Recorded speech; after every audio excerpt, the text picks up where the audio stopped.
I still remember the exact moment my world went dark. His hands were around my throat, squeezing tighter and tighter. My vision started to blur, little black spots dancing in front of my eyes. I tried to gasp for air, but nothing came. The last thing I heard was his voice, low and cold, whispering, "You should have just listened to me." Then everything faded to black. My name is Elena, and for 2 years I thought I had found the love of my life. Mark was charming, successful, the kind of man who made you feel safe. Until he didn't. We lived together in a quiet suburban house that was supposed to be our little paradise. I had given up my apartment, my independence, even parts of myself to make him happy. I believed every promise he made, that he would protect me, that he would never hurt me. But what I didn't know was that behind the sweet smiles and late night talks, something much darker was growing. That night started like so many others.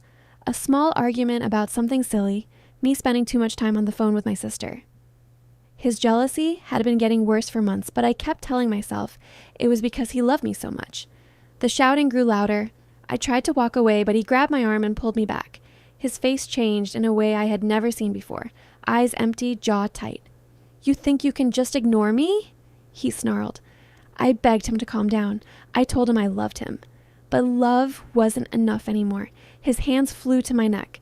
At first, I thought it was just to scare me. Then the pressure increased. When I woke up, the world didn't feel real. My head was heavy, my body felt weak, and for a few seconds, I didn't even remember what had happened. Then it hit me. The argument, the fear, the moment everything went dark. I sat up slowly, my heart racing. The apartment was quiet, too quiet. "Daniel?" I called out. No answer. He was gone. At first, I told myself maybe I was overreacting. Maybe it wasn't as bad as it felt. Maybe I had imagined things differently. That's what fear does. It makes you question your own reality. But then I saw it again. That tiny blinking red light, still there, still watching. I stood up carefully and walked toward it. Hidden on a shelf, barely noticeable, was a small camera. My hand started shaking. Why would there be a camera in our home that I didn't know about? 1,000 thoughts rushed through my mind, each one worse than the last. I hesitated for a moment.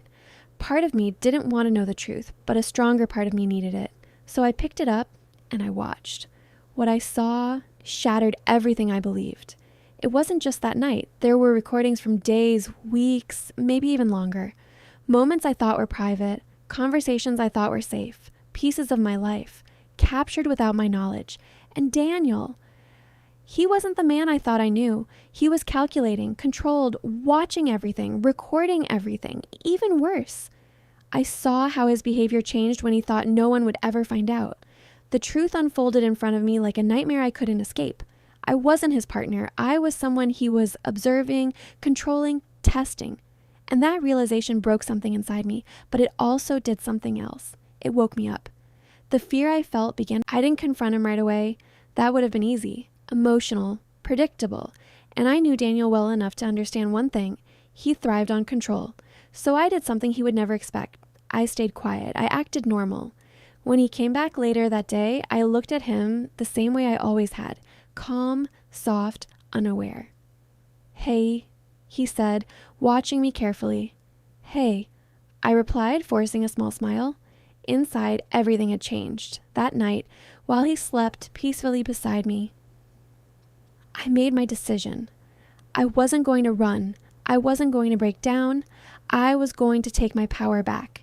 Step by step, I gathered everything. The footage, the recordings, the proof he never thought anyone would see. I didn't rush. I didn't panic. Because this wasn't about revenge driven by anger. This was about truth. And truth doesn't need to shout to be powerful. A few days later, everything came to light. He didn't expect it. The same confidence he once carried disappeared in seconds. I didn't need to scream. I didn't need to fight. All I had to do was show the truth. And suddenly, the man who thought he controlled everything had nothing left to hide behind. He tried to explain, to deny, to twist the story, but it didn't matter anymore, because the truth doesn't disappear once it's seen, and neither does the strength you find after surviving something that almost destroyed you. I walked away that day, not as the person I used to be, but as someone stronger, someone who listened to her instincts, someone who understood that silence can be broken and darkness can be exposed. And if there's one thing I learned from all of this, it's this. Sometimes the people we trust the most hide the deepest secrets, but no matter how carefully the truth is buried, it always finds a way to rise. And when it does, it doesn't just expose